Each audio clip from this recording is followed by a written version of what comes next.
Hobo Bob's house this afternoon in his home. K-Bar Camillus, Cold Steel Custom, Bowie, Bagwell the Gambler, nice. Puma White Hunter, nice. This is a 70s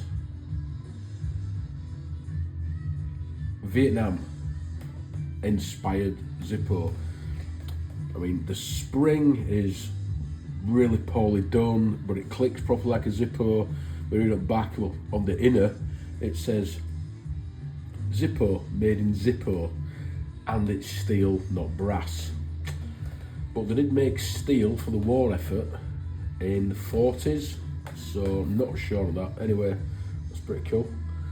A few bits and pieces to be made better. That one works. They don't work. That's awesome. That's an actual Zippo inner torch I need to fix as the contacts are rusted.